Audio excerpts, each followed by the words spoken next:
네, 안녕하세요. IT전 방송 토크하이티만큼 지식비고소입니다. 자, 오늘 요즘 이제 모든 것은 거의 이제 애플리케이션, 요새 웹 애플리케이션이 거의 다 되시지 않습니까? 그러면 웹 애플리케이션을 보호하기 위해서 우리가 이제 웹 방화벽이라는 게 옛날부터 있어 왔죠. 벌써 20년은 넘은 것 같은데요. 이제 그런 것들이 경계 보안을 갖고 이제 안 되는 세상이 왔지 않습니까? 마이크로 서비스라든지 컨테이너라든지. 이제 그래서 이 경계 보안에서 감당하지 못하는 애플리케이션 보호를 어떻게 할 것이냐. 그래서 나온 컨셉이 RASP, Runtime Application Self Protection, 네, Runtime Application 자가 방어라는 이제 솔루션이 이제 나온 것 같습니다. 그래서 이것에 대해서 오늘 진네트웍스의 두 분의 전문가 박종필 상무님, 김기범 부장님 모셨습니다. 안녕하세요. 예, 안녕하십니까? 네네. 반갑습니다. 자, 이 웹방화벽이라는 거는 벌써 20년 넘게 있었던 거 아닙니까? 네. 자, 그런데 그런 것이 이 라스프라는 것이 내가 놀랐던 게 저게 요즘 나온 컨셉이 아니라 2014년도에 나온 컨셉이라면서요? 사실은 그거보다 좀 오래됐는데 와, 이제 네. 시장에서 정의가 되고 네네. 널리 쓰인 게 2014년부터라고 보시면 될 것 같습니다. 네네.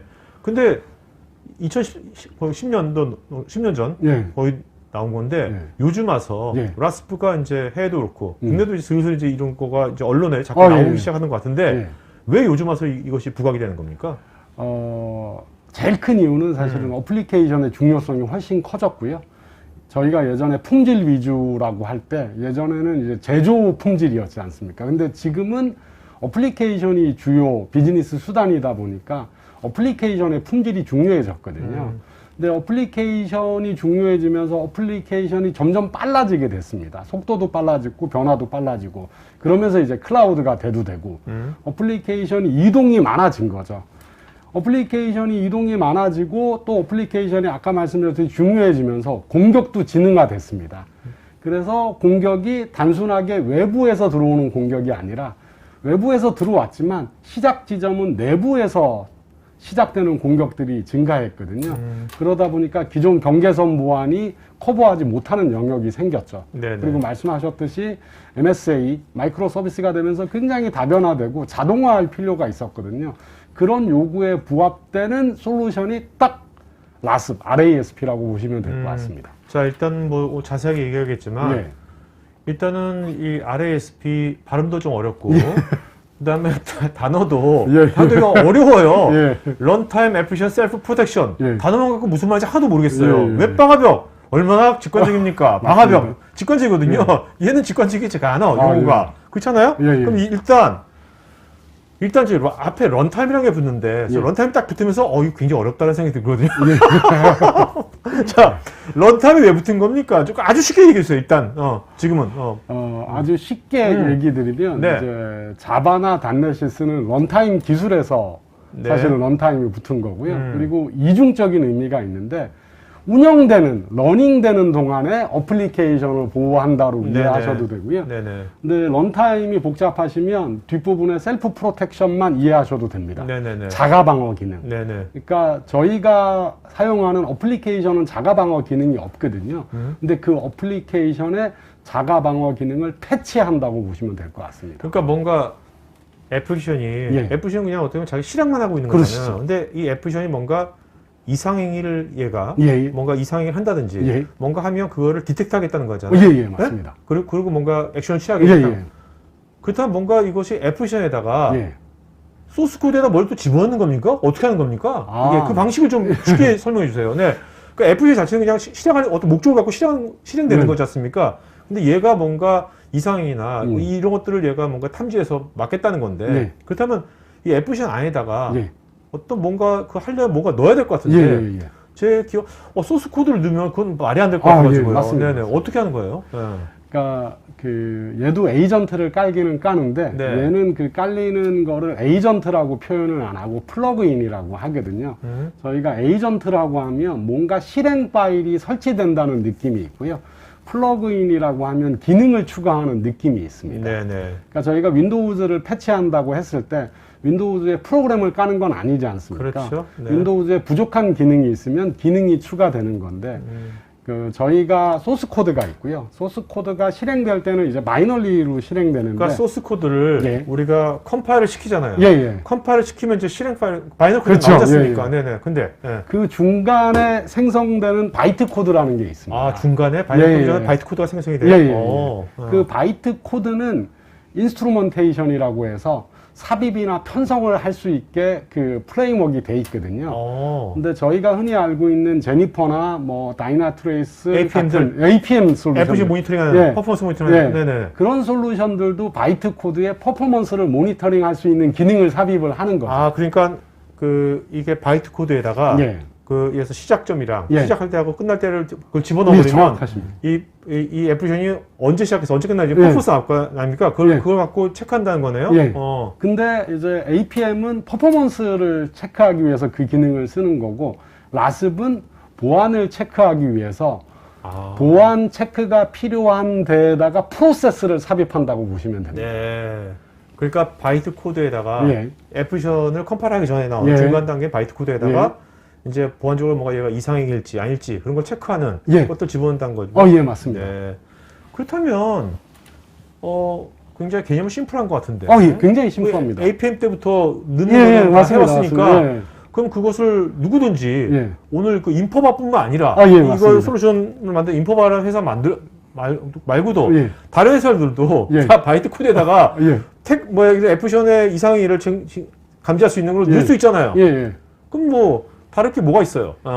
이제 APM 얘기를 다시 드려야 될 네. 것 같은데, 네. APM도 좋은 제품이 있고 네. 좋지 않은 제품이 있지 네, 않습니까? 네, 네, 그렇죠. 근데 라습도 이제 좋은 제품이 있고 좋지 않은 제품이 있는데, 그 프로세스를 삽입을 할 때 무한정 삽입을 할 수는 없거든요. 그렇네요. 그리고- 퍼포먼스가 또 엄청 그렇죠. 떨어지니까. 그리고 프로세스를 삽입을 할 때 그 프로세스도 뭔가 디텍트를 해야 되는데, 그 디텍트에도 퀄리티가 있거든요. 남발하면 5톤만 그렇죠. 예. 그러니까 적당하게 시스템 퍼포먼스를 해치지 않으면서 정탐률을 높이고, 그러니까 여러 가지 기법들이 쓰이는 거죠. 뒷부분에 네네네. 가서 말씀드렸지만 인퍼바는 랭색이라는 기술도 쓰고요. 네. 예, 다양한 기능을 자, 씁니다. 랭색이 일단 뭡니까? 쉽게 알아서. 쉽게 말씀드리면 이제 들어오는 입력값들을 네. 컨텍스트 기반으로 분석을 해서 판단하는 문맥 로직이라고. 문맥 예. 같은 거를 파악해서 예. 결국 이상이냐 아니냐를 판단하는 맞습니다. 거네요. 물론 랭색만 쓰는 건 아니지만 랭색이 사실은 인퍼바의 대표적인 기술의 하나라고는 볼 수 있습니다. 그러면 그런 것이 특허 같은 게 있나요? 특허 있습니다. 예, 네. 예. 오케이. 자세한 건 하겠고. 예. 이제 어느 정도 말씀 들어보니까 예. 그렇다면 이게 진짜 이 바이너리 코드 만들기 전에 예. 바이트 코드에 이제 이걸 집어넣은 거 하지 않습니까? 예, 예. 집어넣었으니까 이 애플리케이션이 예.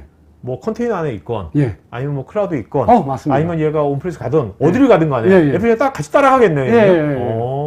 그래서 요즘 뭐 저희가 많이 쓰는 용어가 이제 루즈리 커플드, 뭐 타이틀리 커플드 뭐 이런 얘기 하는데, 네. RASP는 루즈리 커플드고요. 루즈리 커플드라는 얘기는 소스 코드를 변경할 필요가 없습니다. 그리고 굉장히 쉽게 적용이 가능합니다. 네. 근데 타이틀리 커플드라는 거는 말 그대로 타이트하게 한 몸으로 움직입니다. 그래서 굳이 얘를 쫓아보낼 필요 없이 어플리케이션이 어디를 가든 쫓아다닙니다. 오케이. 자, 그러면 오늘 그동안 5분 여기 얘기하니까 아래 라스프에 대해서 예, 예. 이런 거구나 다 아니까 이제 강론을 한번 디테일하게 이제 강론 한번 들어봤으면 예. 좋겠거든요. 두 분이 오늘 데모도 준비하셨고, 예, 예, 그죠? 맞습니다. 실제 이건 디테일한 기능도 얘기했고 예, 예. 한번 들어보도록 하죠. 예, 알겠습니다. 어플리케이션 앤 API 서비스 스스로를 보호하다는 주제로 그 라습에 대해서 간단하게 설명드리겠습니다. 앞부분에 고PD님이랑 얘기한 내용을 조금 풀어서 얘기하는 형태가 될 거고요. 저는 오늘 시장의 문제점, 근데 문제점을 얘기할 때 네트워크 관점에서 얘기하는 게 아니라 웹 어플리케이션 관점에서 문제점을 얘기할 거고요. 그리고 RASP에 대해서 설명을 드리고, 그리고 이제 설득을 시킬 겁니다. 뭘 설득을 시킬 거냐면 RASP가 쓸만하다는 거를 제가 설득을 시킬 거고요. 설득시키면서 전문가들의 의견도 들려드릴 거고, 그 다음에 케이스 스터디 보여드릴 거고요. 그리고 실제로 데모를 통해서 이게 쓸만하다는 거를 증명을 해 보이도록 하겠습니다. 자, 설득과 증명, 판매까지 안 하시는 거죠? 맞습니다. 홈쇼핑이 되니까. 예, 네네, 예. 알겠습니다. 예.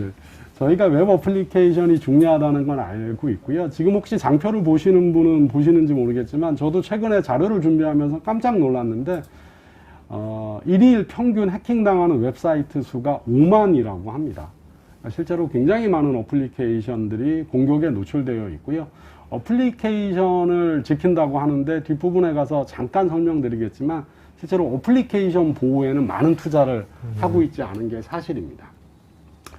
경계선 보안 얘기를 안 할 수가 없는데요. 전통적인 보안 기법이기 때문에 그렇습니다. 전통적인 경계선 보안이 필요 없다는 게 아니라 시대가 바뀌었기 때문에 새로운 보안 기법이 필요하다는 말씀을 드릴 거고, 그런 상황에서 이제 RASP가 등장을 했는데요.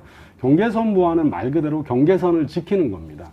근데 시대가 변했는데 어떻게 변했냐면 모든 분들이 다 얘기하셨듯이 클라우드라는 게 생겼습니다. 그래서 어플리케이션이 가는 데마다 보안 정책이 동일하게 적용이 되려면 어플리케이션을 쫓아갈 수 있는 솔루션이 있어야 되거든요. 그래서 저희가 흔히 이식성이라고 하는데 이식성이 좋아야 됩니다. 이 솔루션은 온프렘에서도 쓸 수 있고, 근데 웹 어플리케이션은 저희가 웹사이트만 생각하는데 업무용 어플리케이션도 다 요즘은 웹이거든요. 그럼 그렇죠. 업무용 어플리케이션에도 적용해야 되고 클라우드도 적용해야 되고 이식성이 굉장히 좋아져야 되고요. 그리고 새롭게 요구되는 보안 솔루션은 이런 게 있습니다. 이거는 RASP 업체는 제가 장담하는데 모든 업체가 이 장표 쓴다고 보시면 될 것 같습니다. 뭐냐면 저 빙산에서 저 윗부분이 자기가 짠 코드고요. 저 밑에 부분이 자기의 컨트롤을 벗어난 겁니다. 저 밑에 부분에 해당하는 게 이제 OS도 될 수 있고요. 오픈소스도 될 수 있고 데이터베이스도 될 수 있습니다. 제가 가령 와스 서버를 웹로직을 쓰고 있는데 웹로직에 취약점이 있다고 하면 그건 제가 짠 코드가 아니기 때문에, 그렇죠. 근데 그것도 어플리케이션 구성 요소거든요. 근데 어플리케이션을 지키는 입장에서 이 전체를 다 지켜야 되거든요. 그러다 보니까 저 전체를 어떻게 지킬 거냐 하는 게 이제 이슈가 되는 부분이죠. 그러니까 저 전체에다가 뭐를 다 깔 수 없는 거 아니에요. 아, 그렇죠. 내 영향력 바뀌니까. 그렇죠. 그러니까 뭔가 결론은 애플리케이션 자체를 뭔가 확실하게 뭔가 타이트하게 뭔가 그거를 보호해야겠다는 거네요. 아까 예. 방식으로. 그리고 지금 보시는 장표가 아까 보셨던 요거는 이제 대부분의 보안 전문가들이 얘기하시는데 저희 제로 트러스트 얘기 되게 많이 하십니다. 믿지 마라.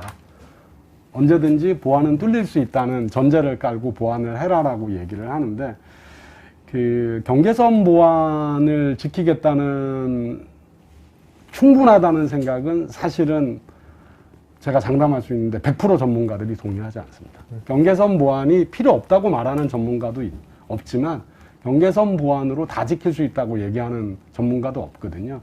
저희가 알고 있는 대부분의 최근에 났던 솔라윈즈의 썬버스트, 공급망 공격이라든지 콜로니얼 파이프라인의 랜섬웨어라든지 경계선 보안을 안 지켜서 발생한 게 아니거든요.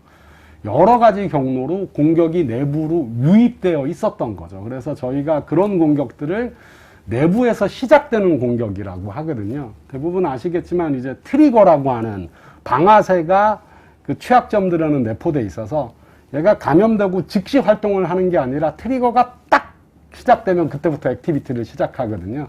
최근에 문제가 됐던 이제 공급망 공격 중에 하나인 솔라윈즈 썬버스트는 트리거가 타이머였거든요. 네. 그래서 설치되고 2주 후에 딱 이제 동작을 시작했는데, 그런 경우에는 이미 공격이 내부로 들어와서 내부에서 시작되기 때문에 경계선 보안으로는 막을 수가 없거든요. 무용지물이죠. 네.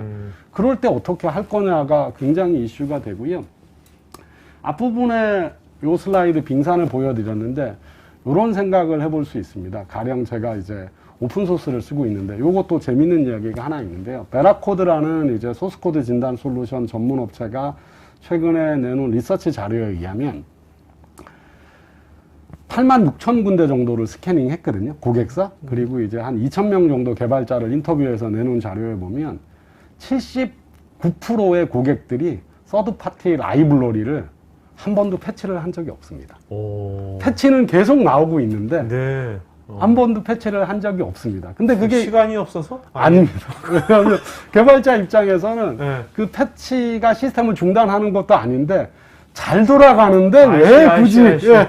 그렇겠네요. 그렇죠. 근데 그 더 심각한 거는 그 패치들이 대부분 왜 패치가 됐냐면 취약점이 발견돼서 패치가 나온 거거든요. 그럼 패치를 하는 게 맞는데 패치를 안 하는 거죠. 그러면 패치를 안 했다는 거는 위험을 이미 내포하고 있다는 겁니다. 내가 운영하는 어플리케이션에 지금 동작하지는 않지만 그렇네요. 뭔가 위험이 내포되어 있는데 그거는 이미 들어와 있는 위험이거든요. 근데 그런 거를 경계선으로 막는 거는 사실 힘들죠. 네. 그래서 이제 대망의 RASP라는 게 등장을 합니다. 가트너가 했던 말을 저는 굉장히 좋아하는데, 가트너가 조금 자극적인 말을 썼는데 우리나라 말로 얘기하면 어플리케이션을 보호하는 거를 이제 외부에서 보호하는 거를 중단하고 어플리케이션 스스로를 보호하게 하는 방법을 써야 된다. 근데 왜 써야 되느냐? 이 이유가 앞에서 말씀드렸던 그런 모든 문제를 해결하기 때문입니다. 우선 클라우드든지 다양한 환경에서 적용이 가능하고 경계선 보안처럼 노스 사우스만 막는 게 아니라 이스트 웨스트까지 다 막을 수 있고, 그리고 어플리케이션을 구성하는 모든 요소에 취약점이 있다고 하더라도 그것까지 방어할 수 있기 때문에 RASP를 쓰는 게 좋다라고 가트너는 얘기를 하고 있고요. RASP 앞부분에서 잠깐 이제 고PD님이랑 얘기하면서 말씀드렸는데, RASP는 플러그인이라는 걸 설치하는데, 이게 저희가 알고 있는 에이전트처럼 실행 파일이 되는 게 아니고요. 자바 같은 경우는 자르 파일입니다. 그러니까 단넷으로는 DLL 같은 라이블러리라고 보실 수 있고요.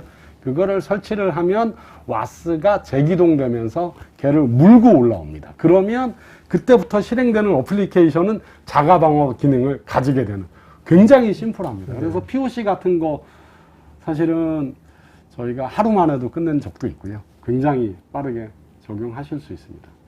RASP는 경계선 보안과 다르다고 말씀드렸는데 프로세스를 추가하는 거기 때문에 어플리케이션의 곳곳에다 프로세스를 삽입을 합니다. 그래서 가령 DB에 내부에 취약한 어플리케이션이 DB에 뭔가 라이트하면 안 되는 거를 라이트 하려고 할 때 그것도 디텍트가 가능하고요. API 통신을 통해서, API가 정상적인 통신을 통해서 들어왔습니다. 그래서 API 입장에서 보면 얘는 인증도 받았어. 정상적인 통신 규약을 지켰어. 정상이야 통과를 했거든요. 근데 들어와서 이상행위를 할 때, 그럴 때도 사실은 막을 수 있습니다. 그럼 그런 룰 같은, 룰이라고 해야 되나? 뭐 네. 그런 것들이 다 이미 다 세팅이 돼 있다는 거예요? 어떻게? 룰도 기본적으로 세팅되어 있는 게 있고요. 네네. 앞에서 말씀드린 랭색이라는 기술도 그럼 적용이 그런 되어 것들이 있고요. 애플리케이션에 따라서 달라지나요? 아니면 다 동일하게 다 그렇게 다 적용이 되는 건가요? 어플리케이션의 코드에 따라서 조금씩 달라질 수 있습니다. 네. 얘는 프로세스를 삽입을 하는 거기 때문에 네. 만약에 DB에 라이트하는 프로세서가 없다고 하면 아이씨. 그런 데는 그 DB를 모니터링하는 프로세서를 넣을 필요가 없는 거고요. 그렇죠, 그렇죠. 근데 그런 거는 고객은 신경 안 쓰셔도 되고요. 네네네. 얘가 다 알아서 할 수 있습니다. 네네. 그래서 간단하게 이제 장표에서 보여드리면, 경계선 보안 같은 경우는 이제 CCTV를 경계선에 한 대 설치했다고 보면 RASP는 내부에다가 여러 개의 CCTV를 설치를 하고 걔를 통합 모니터링 한다고 보시면 될 것 같습니다. 근데 여기서 이제 RASP가 P가 프로텍션인데요. 최근에 나온 솔루션들은 이제 P를 많이 붙이거든요. 그래서 프로텍션 플랫폼, 이런 네네. P를 많이 붙이는데, 예전에 모니터링이 굉장히 중요했는데 최근에는 모니터링만 갖고는 안 되고 실시간으로 모니터링도 하지만 차단도 할 수 있어야 되거든요. 왜냐하면 즉각적으로 보호를 해야 그렇죠. 되기 때문에. 그래서 얘는 모니터링도 하지만 문제가 생기면 전체 시스템을 다운시키는 게 아니고요. 그 문제가 되는 세션만 딱 그 프로세스만?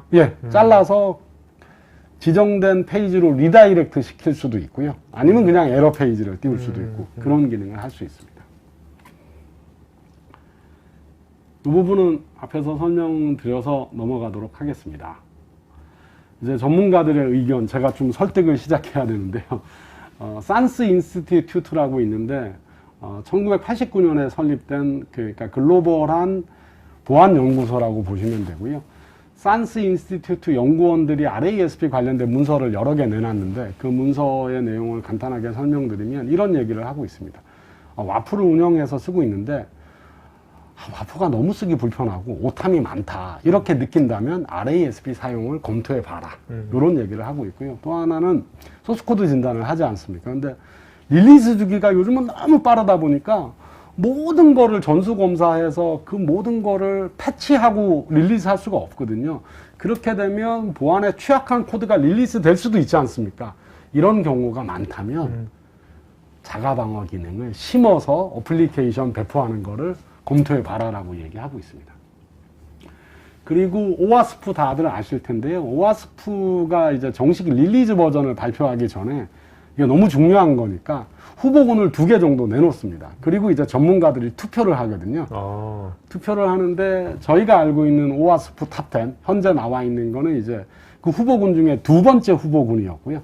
첫 번째 후보군이 있었거든요. 그 첫 번째 후보군에 보면 A7 항목에 Insufficient Attack Protection이 있고요. 저거를 왜 넣냐면 어플리케이션이 중요하다고 얘기는 하는데 정작 어플리케이션 보호 활동은 부족하니까 해봐라. 이렇게 하면서 A7 항목을 넣으면서 이제 그 문서 디테일한 문서에 보면 와프 같은 거를 도입하거나 아니면 스캐너를 통해서 정기적으로 스캐닝 하거나 그리고 RASP 같은 거를 도입을 검토해 보라라고 얘기하고 있습니다. 지금 보시는 슬라이드 화면은 이제 데브옵스 화면인데 다들 아시겠지만 요거는 그 시큐리티 바이 디폴트 그래서 데브옵스에도 색을 붙입니다. 그래서 데브섹옵스라고 하고 전문가들이 이제 데브섹옵스를 얘기하는 전문가들이 데브옵스에 어떤 솔루션들을 매칭을 시키면 좋을까 해서 보안 솔루션들을 매칭을 시키거든요. 근데 데브 쪽에는 역시 전통적인 취약점 점검 솔루션, 그 다음에 소스코드 점검 솔루션들을 매칭을 시키고요. 그러니까 이제 개발자가 개발할 때, 예, 개발할 때 뭐 이게 잘못된지 안 되는지 체크해보는 거죠? 네네네. 그리고 배포하기 전에 이제 스캐닝해서 취약점을 내포하고 있는지 보는 건데, 옵스 쪽에는 요즘 대부분의 전문가들이 라스블, RASP를 거의 필수 솔루션처럼 매칭을 시키고 있습니다. 그리고 이제 요 문서가 이제 니스트에서 발표한 SP 문서인데요. 정식 문서명은 니스트 SP 800-53 리비전 5거든요. 문서명이 좀 복잡한데, 니스트는 아시겠지만 미국 표준 기술원이고요. 이 SP 문서는 특히 정부기관들이 참조를 하는 겁니다. 그러니까 미국의 정부기관들, 그리고 정부기관들과 연결된 기관들의 니스트가 우리나라의 키사나 금보원처럼 권고를 하는 거죠. 네네. 정보보호 시스템을 보호하기 위해선 요런 솔루션들을 쓰는 게 좋다라고 이제 가이드하고 그 시스템의 특징에 대해서 설명하는 건데, 니스트가 최근에 발표한 리비전 5 문서에 RASP를 추가를 했습니다. RASP를 추가하면서 니스트가 뭐라고 했냐면, RASP는 네트워크 정보를 활용해서 그 공격을 탐지하는 경계선 보안이랑은 다르다. 그리고 RASP는 런타임 인스트루먼테이션을 이용해서 소프트웨어 취약점을 이용한 공격들을 탐지하고 차단할 수 있다. 어플리케이션의 취약성을 RASP를 사용하면 경감된다라고 해서 미국 정부기관들의 RASP 사용을 권고하고 있습니다. 제가 이제 PT나 이런 데 가면 제일 많이 물어보시는 게 RASP랑 와프가 그럼 뭐가 달라? 그러니까요. 네. 아니면 와프 그거 없어지는 거예요? 안 써도 되는 거예요? 저 질문도 많을 것 같아요.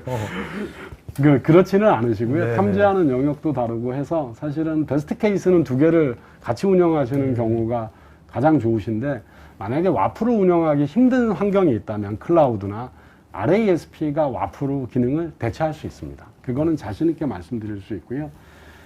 지금 비교하는 내용을 앞부분에 다 설명드려서 제가 장표를 보고 설명드리지는 않을 건데, 가장 큰 차이점은 이제 이동성에 있습니다. 그러니까 환경에 종속되지 않고 어플리케이션이 가면 RASP는 다 쫓아갈 수 있다는 그렇죠. 그런 특징이 있고요. 아까 FJ 얘가 이미 딱 예, 준비되어 있으니까 맞습니다. 플러그인으로 예. 어디를 가든지 얘가 프라이빗 예. 클라우드 가든 뭐 퍼블릭 멀티 클라우드 가든 예, 다 맞습니다. 가는 거니까 예. 컨테이너로 들어가든 그죠? 예, 맞습니다. 근데 컨테이너 있지 않습니까? 네. 컨테이너로 얘가 들어갈 때는 어떤 식으로 들어가야 되는 거죠? 그거 잠깐 설명해 주시겠습니까? 그 컨테이너로 이제 대표적으로 얘기되는 게 이제 도커 환경일 그래요. 수 있고요. 네네. 그 도커도 보면 이제 와스 같은 것들이 아주 가벼운 라이트한 모델로 들어가 있거든요. 아, 그 안에? 예, 아. 작은 그 와스가 내재돼 있습니다. 네네. 예, 그게 실행되는 건데, 그 그 라스비 이제 설치될 때 아까 자르 파일을 설치한다고 말씀드렸잖아요. 그 도커 환경에 그 와스 안에 똑같이 그 자르가 설치되고 그 도커 이미지 자체가 이제 옮겨다니면서 네. 이제 그러니까 도커 이미지가 일단 아까 뭐 바이너리 코드? 네. 바이너리 코드 있다가 예. 얘가 이제 런타임이 되면 이제 네. 저거 되는 거죠. 그 도커 안에 와스가 기동될 때 시작할- 똑같이 그 라스비 기동된다고 바이너리 코드 바뀌어지는 거네. 네, 맞습니다. 오케이. 그리고 말씀드렸지만 요거는 뭐 다들 이해하시는 개념 같은데 이제 노스 사우스만 탐지할 수 있는 게 아니라 이스트 웨스트를 포함한 모든 네. 웹 어플리케이션으로 들어오는 거에 대한 탐지가 가능하시고요. 그리고 이제 데브옵스 프로세스성에 자동화해서 배포하실 수 있습니다. 그리고 뒷부분에 가서 이제 데모에서 자세하게 보여드릴 텐데 SQL 인젝션이 들어왔다고 가정했을 때 SQL 인젝션이 소스 코드의 어느 부분이 취약해서 들어왔지가 개발자 입장에서는 중요하지 않습니까? 근데 그거를 딱 포인팅해서 알려줄 수 있습니다. 네. 얘가 로그 같이 로그도 다 예, 하는 당연히. 거죠? 예. 근데 그 로그가 단순하게 인젝션 공격이 들어왔어 알려주는 게 아니라 소스 코드 라인상에 얘는 코드의 프로세스를 삽입한다고 했으니까 I see. 어느 프로세스에 문제가 있다라고 그 프로세스를 딱 찍어줍니다. 그래서 그게 스택 트레이스 기능이라고 하는데 그러면 그 피드백이 개발자한테 가서 개발자가 신규 패치를 내놓을 때 패치하고 내놓을 수 있는 거죠. 네.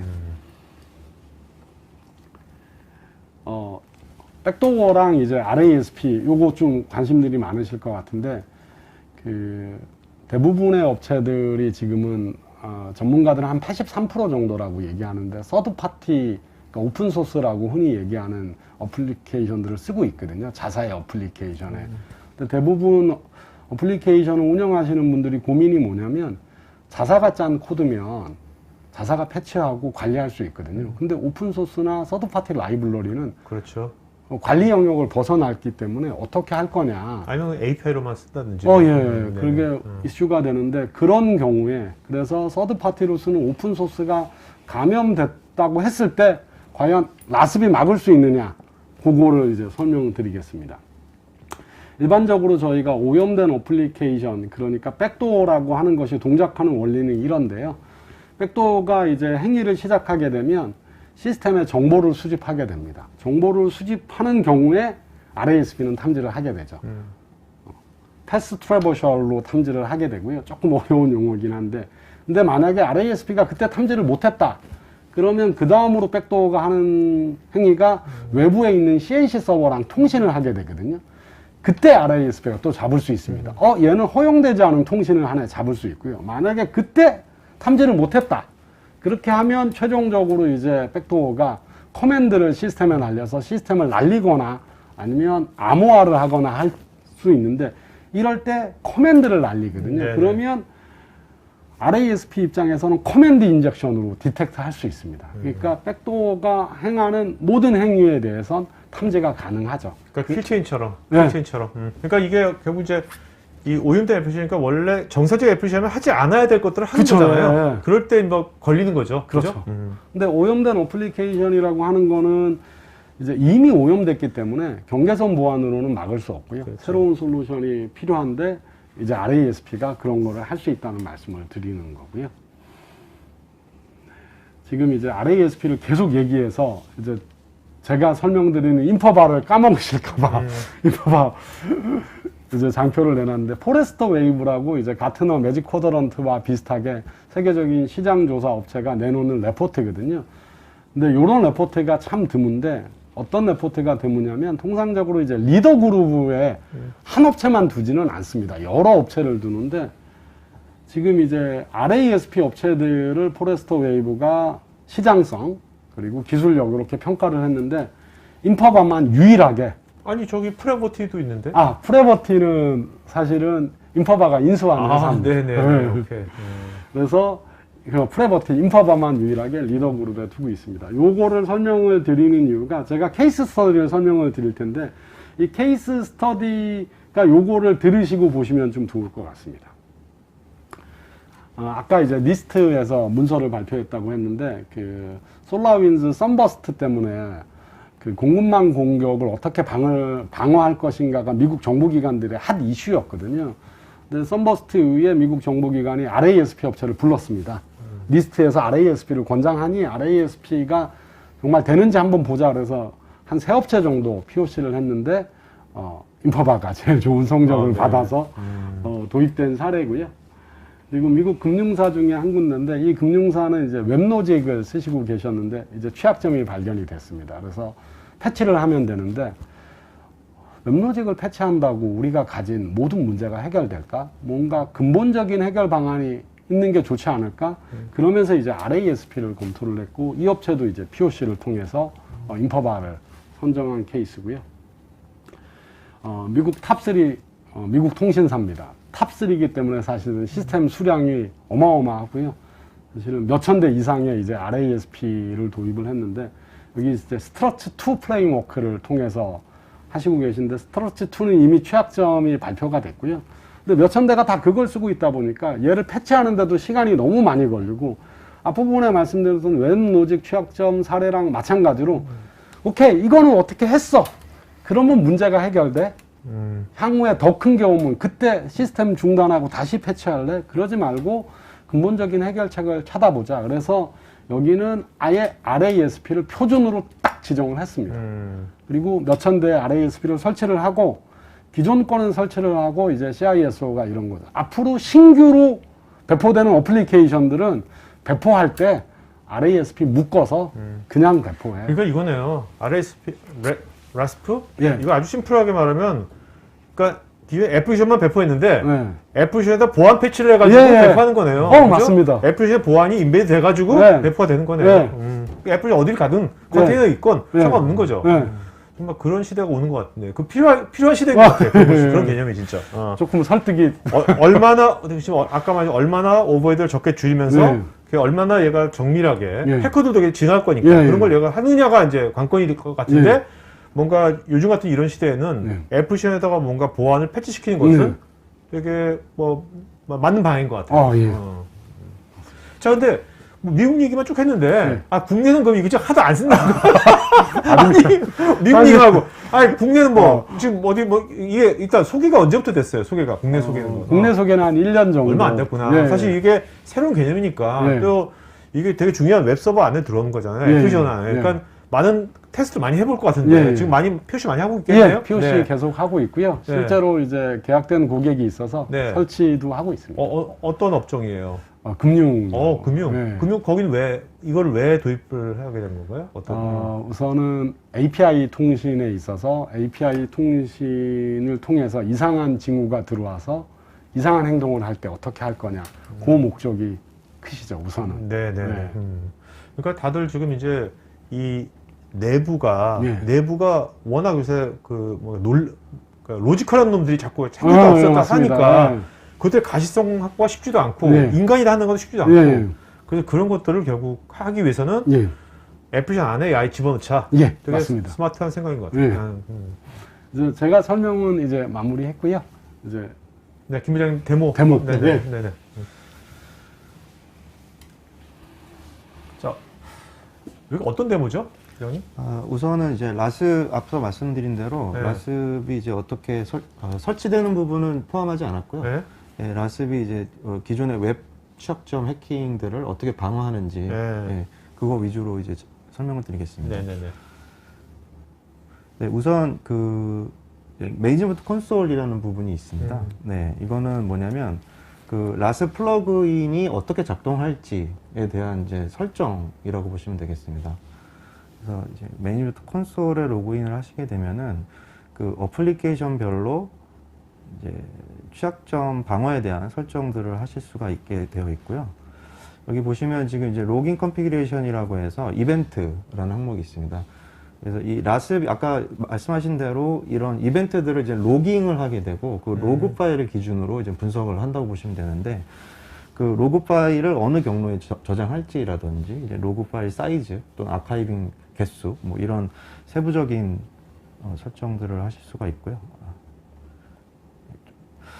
그리고 이제 로깅을 할 때 그 어플리케이션에서 뱉어내는 개인정보 같은 것들이 있을 수도 있지 않습니까? 뭐 카드 번호라든지 뭐 이런 주민번호라든지 이런 것들을 이제 마스킹 처리할 수 있는 기능 포함을 하고 있고, 그 HTTP의 항목을 보시게 되면은 이 라스 플러그인이 설치가 돼서 그 어플리케이션으로 들어오는 리퀘스트들에 대한 이제 방어를 어떻게 할 것인지, 뭐 예를 들면 HTTPS만 우리는 허용하게 한다든지, 예, 그런 이제 리퀘스트에 대한 규칙도 설정을 하실 수가 있고, 네.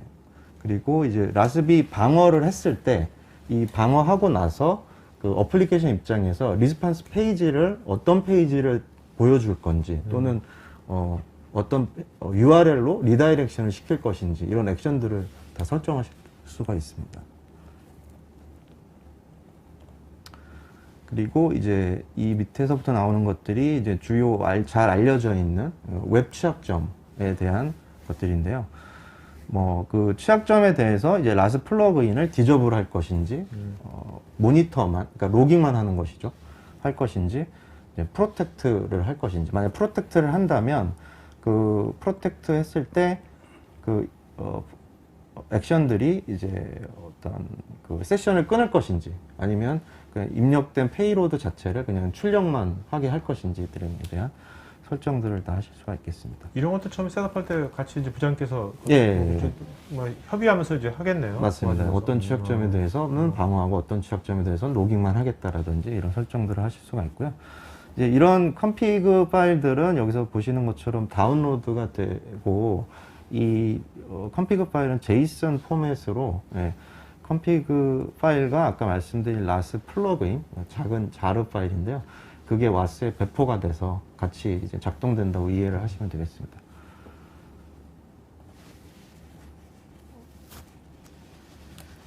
네. 그리고 이제 지금 보시는 화면은 이 데모 시연을 위해서 그 몇 가지 어플리케이션들의 링크를 이제 보여주는 화면이고요. 그 다음에 라스를 이제 적용하기 쉽게 하도록 위해서 만든 이제 데모 수트라고 보시면 되는데요. 그 첫 번째 어플리케이션 같은 경우를 이제 보시겠습니다. 요것은 이제 간단히 설명을 드리면, 그 위에 이제 검색란에다가 그 주식 코드, 그러니까 심벌 코드를 입력하면 거기에 해당되는 주식 차트를 보여주는 이제 간단한 조회 기능만 있는 어플리케이션이 되겠습니다. 그래서 뭐 이런 이제 해당되는 주식 코드를 입력을 하게 되면 거기에 해당되는 주식 차트가 보여지는 간단한 어플리케이션인데요. 이제 이런 어플리케이션의 이제 검색란에다가 기존의 이제 해커들이 이게 이제 과연 앱 취약점이 있는지를 판단할 때 이런 이제 스크립트 태그들을 간단히 넣어보는 것부터 시작을 하거든요. 네. 그래서 이제 이런 이제 스크립트가 작동이 됐다라고 하면은 이제 그 이후에 추가적인 이제 해킹, 고급 해킹 기술들이 들어가게 되는데, 지금 보시는 것처럼 스크립트가 작동이 돼서 방금 이제 팝업 창이 실행이 됐지 않습니까? 네. 이 의미는 이제 그 크로스-사이트 스크립팅이라는 취약점을 이미 이 어플리케이션이 가지고 있고요. 예.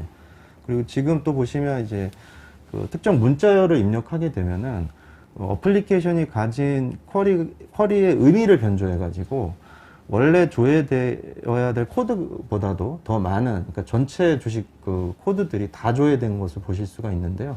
이런 경우는 이제 SQL 인젝션이라는 웹 취약점이 지금 포함되어 있는 어플리케이션이라고 보시면 되겠습니다. 그 SQL 인젝션 저거는 오아스코가 옛날부터 예, 한 아주 15년 전통적인 계속 취약점이고요. 분주하네 저거는. 네. 그래서 이제 이런 그 코드로 SQL 인젝션이 있다는 게 판단이 되면 이제 좀 더 확장된 SQL을 이용해 가지고 그 어플리케이션 내부에 있는 다른 테이블에 있는 개인 정보라든지 그런 정보들을 이제 지금 보시는 것처럼 사용자 이름, 뭐 패스워드, SSN에 해당되는 개인 정보들을 웹페이지를 통해서 열람하는 네. 그런. 그러니까 처음에 간단한 문장으로 이제 네. 여기가 취약점이 있는지 보고 취약점이 있다라고 판단되면 이제 복잡한 구문들로 네. 공격을. 김 부장 이력을 보니까 뭐 모이해킹 이런 것도 많이 하실 것 같은데. 네? 제가 이제 원래 어플리케이션 반 쪽을 좀 네. 오랫동안 해왔고요. 네. 네, 소스코드 분석이라든지 이제 웹 테스트 정도 이런 것들 많이 해왔습니다. 그래서 지금 이런 이제 취약한 어플리케이션에 이제 플러그인, 라스 플러그인을 작동시키게 되면은, 예. 네. 죄송합니다. 예. 지금 이제 동일한 이런 이제 스크립트를 실행을 했을 때 라스 플러그인 작동해가지고 그 실행이 안 되는 거를 지금 보여드리도록 하겠습니다. 지금 아까 이제 시연이 됐었고요. 예, 동영상이다 보니까 좀 양해를 부탁드리겠습니다.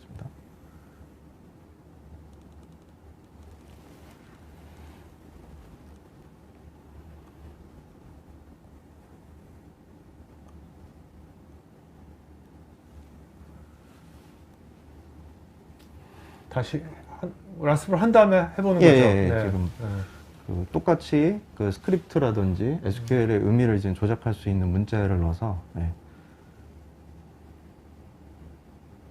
하시게 되면 방금 좀 전이랑 틀리게 그 스크립트가 적용이 안 돼서 팝업 창이 뜬다거나 이런 것들이 작동된 게 아니고 그냥 입력된 문자열 그대로를 그 웹브라우저에 이제 출력하게끔 그 라스 컴피그 설정에 따라서 한 것을 보실 수가 있고요. 그 SQL 인젝션이 있는지 테스트했던 그 예약어를 넣어가지고 했을 때도 보시는 것처럼 그 라스 플러그인이 작동을 해서 쿼리를 블락했고 그 시큐리티 익셉션이 발생했다라는 메시지를 대체로 좀 뿌려주신 것을 보실 수가 있겠습니다. 아까 그 개인정보를 조회했던 그 확장된 SQL 문장 같은 경우에도 지금 블락이 됐고 이제 실행이 되지 않는 것을 보실 수가 있겠습니다. 그래서 이런 이제 SQL 인젝션 공격 같은 것은 앞서 보여드린 거에서는 이제 간단히 조회 기능을 이용해서 데이터를 열람했다고 하면은 실제로 이런 이제 유저네임이나 패스워드 같은 인증을 해야 되는 페이지에다가 그 SQL 인젝션 문구를 넣었을 때는 최악의 경우에는 그 인증 정보 없이 보시는 것처럼 특정 사용자로 로그인이 되어버리는 취약점도 과거에는 많이 있었습니다. 네. 그래서 이제 데모 시연을 위해서 지금 준비한 시나리오고요.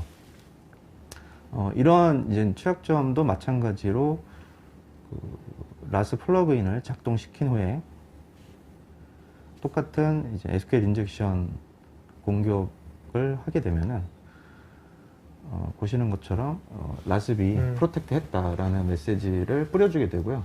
이거는 기존의 어플리케이션이 갖고 있지 않은 페이지 내용입니다. 그 라스비 런타임으로 이런 이제 컨텐트를 넣어주는 거라고 이해를 하시면 되겠습니다.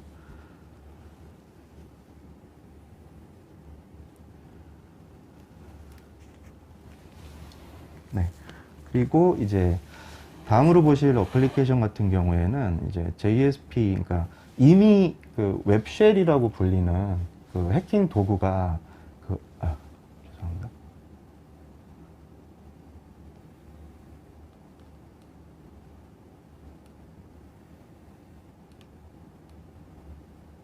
예. 이미 그 웹쉘이라고 불리는 이제 해킹 도구가 그 웹아스에 올라가 있다는 전제 하에 이제 해커가 그 웹쉘을 통해서 그 OS의 커맨드를 실행해서 그 OS의 커맨드의 출력 값을 다시 리다이렉트 받아서 웹페이지에서 지금 조회하는 것을 보실 수가 있고요. 아까 그 소개 세션에서 말씀드린 이제 커맨드 인젝션 같은 취약점이 이것에 해당될 수 있겠습니다. 그래서 지금 보시는 것처럼 그 호스트에 대한 정보라든지 OS에 대한 정보, 커널에 대한 정보들이 그 조회가 되는 것을 보실 수가 있고요.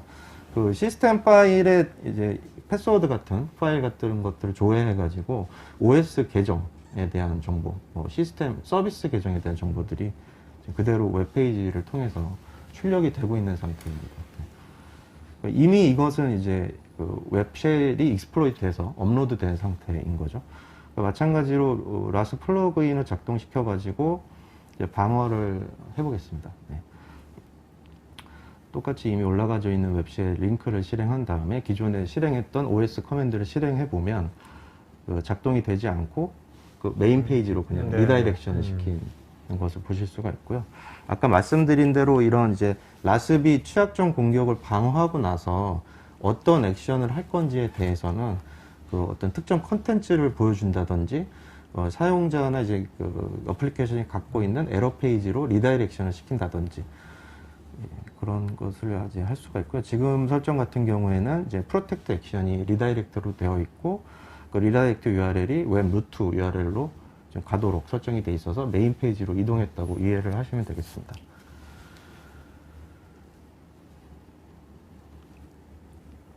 그러니까 지금 보시는 공격 같은 것들이 이미 이제 취약한 웹쉘이 설치되어 있는 거기 때문에 네네. 경계선 보안은 넘어왔다고 보고요.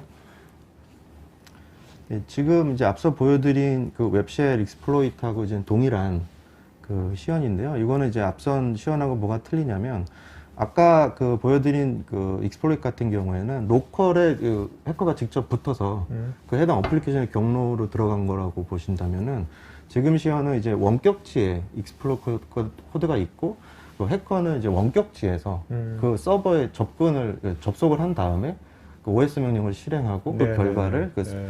그 해커의 클라이언트 화면에서 이제 전달받는 거라고 이해를 하시면 되겠습니다.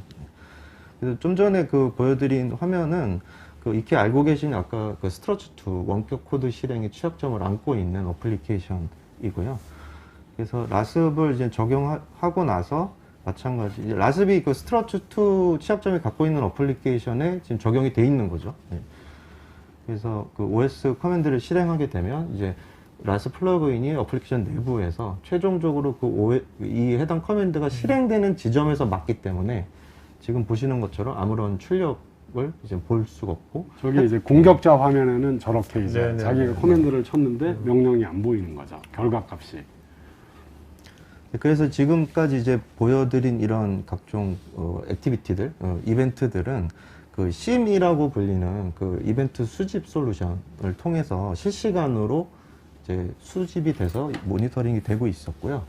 지금 이제 서머리 화면에서 보시는 것처럼 그 라스비 설치된 전체 어플리케이션의 현황들 그리고 그 어플리케이션을 통해서 들어온 리퀘스트에 대한 횟수 그리고 그 리퀘스트에는 몇 회의 공격이 있었고 실제 라스 플러그인이 몇 회를 블락했는지 예, 이런 정보들을 자세히 요약적으로 보실 수가 있고요.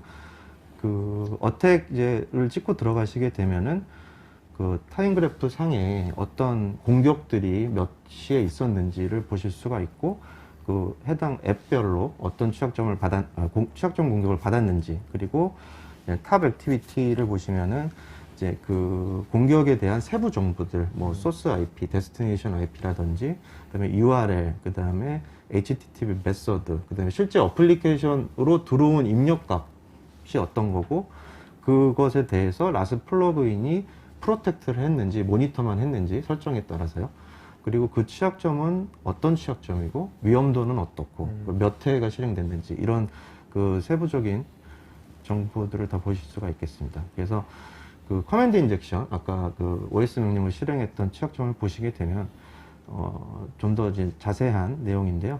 어플리케이션하고 라스비 블락을 했는지 언로우를 해서 로깅만 했는지 이런 정보라든지 아니면 실제 그 취약점이 실행된 소스 코드에 대한 파일에 대한 정보까지 나오게 되고요.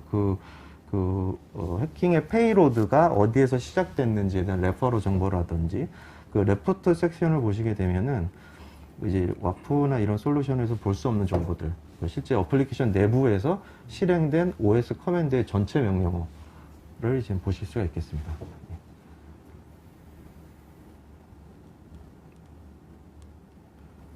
네. 그리고 이제 네, 추가적으로 이제 SQL 인젝션도 제가 시연을 했었는데요.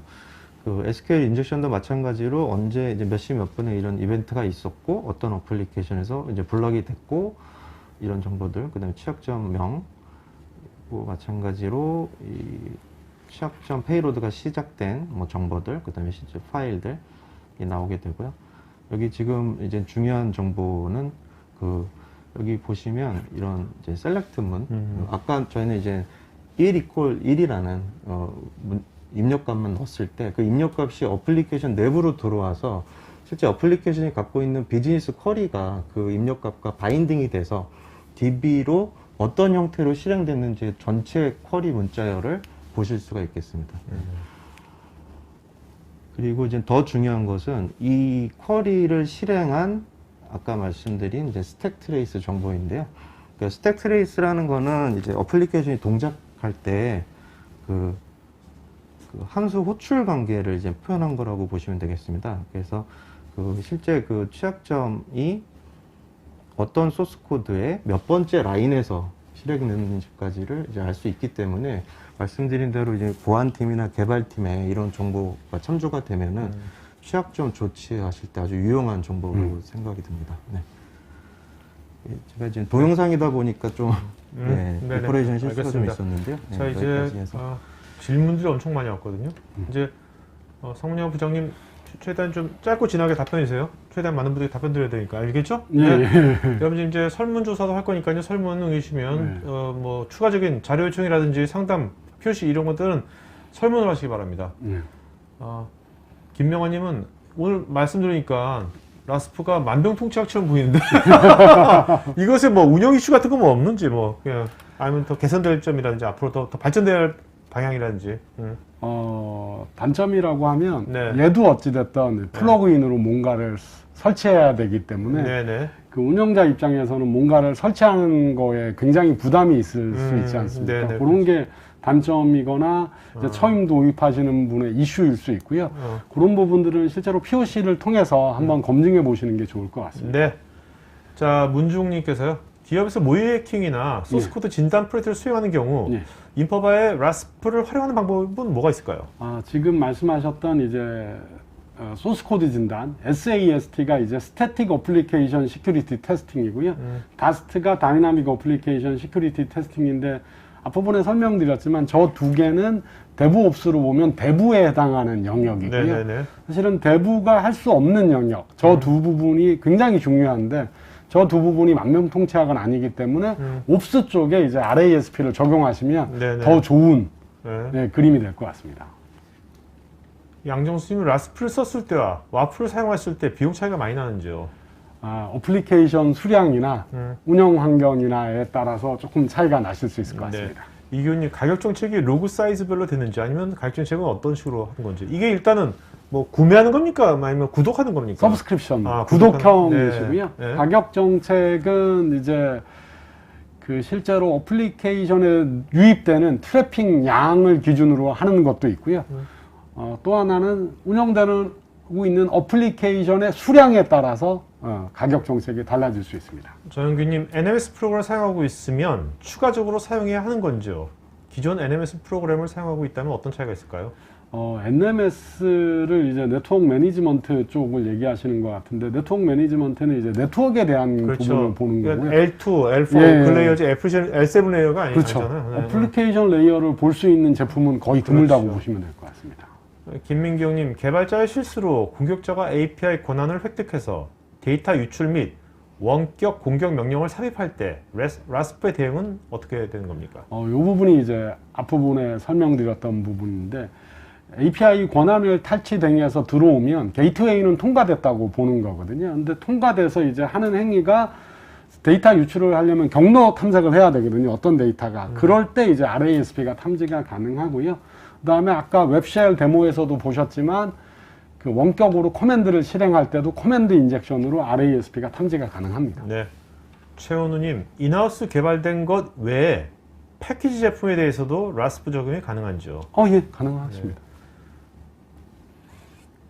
온프리미스에서도 적용 가능한지요? 예, 당연히 가능합니다. 네. 팔겠다는 강력한 의지. 자, 그다음에 오태정님, 혹시 데모의 인젝션 취약 코드에 대한 소스 라인을 출력해주는 부분은 없는지요? 방금 보여드린 네네. 마지막에 보여드렸던 네네. 스택 트레이스 정보가 사실은 이제 소스 코드랑은 의미가 좀 다르긴 하지만 소스 코드에 대응되는 정보라고 보시면 되겠습니다. 강지현님, 윈도우 10의 경우 윈도우 보안 기능 중 평판 기반 보호와 익스플로이트 프로텍션 기능이 기본 내장되어 있는데 이것과 라스프는 어떤 차별성이 있는 건지요? 이제 얘는 그 주로 웹 어플리케이션을 기준으로 하신다고 보시면 되고요. 익스체인지 서버 같은 경우는 사실은 RASP가 적용이 되는데 윈도우즈 10은 이제 다른 종류의 이제 단말이지 않습니까? 네네네. 예. 지정호님, API 취약점 실시간 분석에서 지속적인 API 보안 유지와 이에 필요한 품질 테스트에 필요한 API 항목에 대한 설정도 가능한지요? 이 부분은 좀 API 관리 솔루션을 얘기하시는 것 같고요. API 전체에 대한 가시성을 보여드리기는 좀 힘들 것 같고, 근데 앞부분에 질문 주셨듯이 API의 인증을 통해서 들어와서 걔가 이상행위를 할 때는 기술이 탐지하고 차단 가능합니다. 네.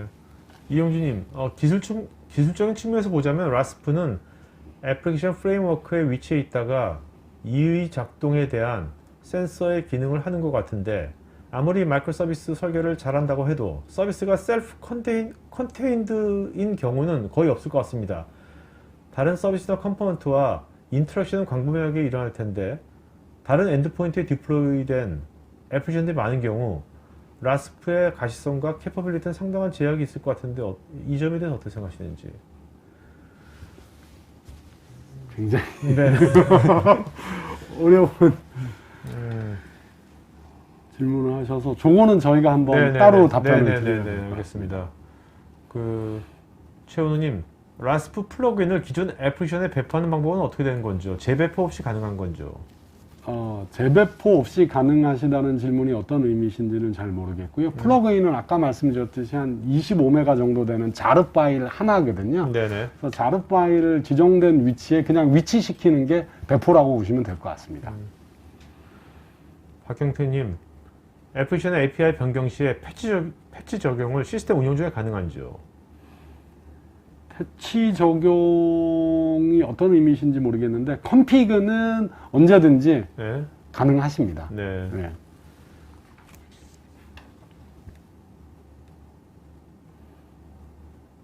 이영준님께서 추상적인 개념이 아니라 실제 라스프는 어떤 애플리케이션이 수행해야만 하는 행위와 수행해서는 안 되는 행위를 그 프리딕션이나 학습 없이 구분할 수 있는 것인지요? 그러니까 애플리케이션 이상위 같은 건 어떻게 구분하는지 이건 물어보시는 것 같습니다. 저거는 이제 아까 말씀드렸던 랭색 기술도 쓰고요. 네. 프리디파인 된 것도 있습니다. 네. 가령 뭐 커맨드 인젝션이나 이런 거는 프리디파인 돼 있고요. 여러 가지 것들을 함께 섞어서 쓰신다고 보시면 될 것 같습니다. 네. 자, 여러분들 또 개별 질문에 대해서 또 이렇게 사이버텍의 황정길 이사님께서 개별 답글 남겨주시니까 개별적인 답글도 체크해 보시기 바랍니다. 박세영님은 라스프를 사용하면 런타임 공격에 대한 어느 정도 범위까지의 광범위한 가시성을 지니고 있나요? 이 부분은 좀 자랑일 수 있는데요. 네. RASP 제품 중에서 인퍼바가 제일 탐지를 잘한다고 보시면 될 것 같고요. 어플리케이션이 하는 행위에 대해서는 대부분 다 모니터링하고 있다고 보시면 될 것 같습니다. 공유님은 데모 영상에서 관리자 설정에서 설정 반영 시에 즉시 반영되는지 또 로그의 경우 예를 들어서 GCP 로그 등과 연동하기가 가능한지요? 로그는 이제 제이슨 포맷으로 떨어지기 때문에 운영하시는 제이슨 포맷을 지원하는 SIEM이 있으면 당연히 연동해서 설치가 가능하시고요. 관리자 페이지에서 설정을 즉각 반영하는 게 아니라 컴피그는 별도로 컴피그 하실 수 있는 방법을 제공해 드리고 있습니다. 지금 서동윤님뿐만 아니라 많은 분들이 랭색에 대해서 예. 좀 더 좀 이렇게 쉽게 예. 뭔지에 대해서 좀 설명해 주신다면 예. 특허 받은 건데요. 요거 네네. 잠깐 좀 예. 네. 그 기존에 이제 와프 같은 경우에는 잘 아시겠지만, 그러니까 아까 데모 시연에 있었던 SQL 인젝션 같은 경우에 그 뒤에 이제 조건절에 사용되는 구문 자체를 다 패턴 매칭이나 기존 시그니처로 다 저장을 해야만 이제 시그니처를 찾아낼 수 있는 방식이라고 한다면은, 랭색은 이제 라스비 방어하는 모든 취약점에 대해서 적용하는 건 아니고요. 그 SQL 인젝션에 대해서로 이제 적용이 되는 기술이라고 이해하시면 되는데, 이런 겁니다. 그러니까 아까 1 1이라는 것은 어떤 시그니처로 정의한다기보다는 의미 자체가 항진식이라고 해서 SQL의 의미를 이제 변조시킬 수 있다고 알려져 있는 그런 문자열이 되겠고요. 그것 외에도 여러 가지 2 1 플러스 1도 항진식이 될 수 있고, 와프에서는 그런 것들을 다 시그니처로 정의를 해야 된다면, 라스프에서는 이제 랭색이라는 알고리즘으로 이 문맥 자체가 말이 안 되는 이제 모순이라든지, 예, 개발자가 이렇게 코딩했을 리는 없다라든지 어느 정도의 그런 문맥 기반으로 이 문장 자체가 잘못됐고 이렇게 되면 모든 데이터가 나갈 수 있고, 예, 그런 걸로 네네네. 탐지를 하는 기술이라고. 그러니까 우리가 로그인할 때 이 사람이 10분 전에 서울에서 로그인했는데 갑자기 10분 뒤에 미국에서 로그인하면 이상한 거를 하듯이 네. 그것도 어떤 문맥을 보는 거잖아요. 그렇게 이제 비유를 할 수도 있겠습니다. 네. 예. 네네. 네. 그러니까 저 랭색이 얼마나 그걸 정교하게 잘 찾아내느냐가 얼마나 그게 기술이겠네요. 맞습니다. 예. 속도도 마찬가지예요. 그냥 정상적인 것을 이상이라고 해도 안 될 거 아니에요. 예. 그죠? 예. 속도도 참 중요할 거고. 그렇죠. 강한별님, 라스프 솔루션이 악성AI를 탐지하는 근거는 어떤 방식인지요? NTA나 EDR처럼 미터 같은 특정한 기준을 두고 행위에 따라 판단을 하는지, 아니면 조직에 따라서 플레이북 형식으로 등록을 하는 건지. RASP가 악성 행위를 탐지하는 방식은 아까 말씀드렸던 이제 미리 정의된 것도 있고요. 네. 그리고 이제 그 랭색 같은 것도 쓰고요. 가령 이제 이런 거죠. 아까 말씀드렸듯이 그 백도어가 설치가 돼서 정보 수집하기 위해서 경로를 탐색하는 거는 정상적으로 할 수 없는 거거든요. 이런 네. 거는 당연히 미리 선정이 되어 있고요. 지금 마이터 어택의 프레임워크를 쓰거나 그렇지는 않습니다. 김준성님, 라스프는 지금 시점에 정말 꼭 필요한 솔루션 같은데요. 혹시 오작동에 대해서 대처할 방안이 어떻게 되는지요? 타 보안 솔루션에서는 오탐이나 과탐처럼 문제가 생길 수도 있을 것 같은데. 말씀을 드리면 그 오탐은 없고요. 과탐은 있을 수 있습니다. 근데 과탐은 어떤 게 과탐이냐면 어플리케이션을 작성하는 입장에서는 우리가 정상적으로는 이게 오탐이라고 판단되는 것들을 프로세스를 심어 놨을 수도 있거든요. 그런 거는 이제 초기에 모니터링 기간 중에 예외 처리가 다 가능하십니다. 네네네.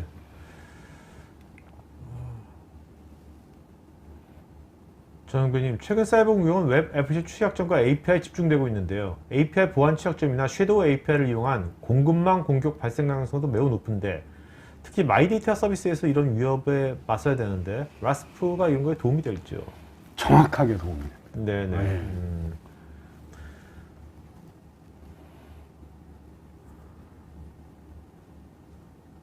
윤성원님, 전통적인 3티어 구조와 HCI 구조의 인프라를 가진 기관은 라스프가 설치된 위치가 다른지요? 또 VM 기반과 컨테이너 기반에도 차이점이 있는지요?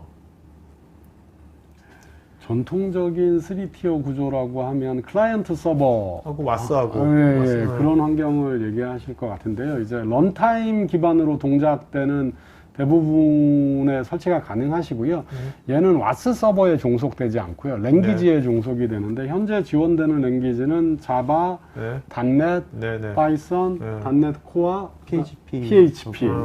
최근에 클라우드 환경에서 이제 컨테이너 개발에 많이 사용되는 스크립트 언어들이 많이 추가되고 있습니다. 네. 음.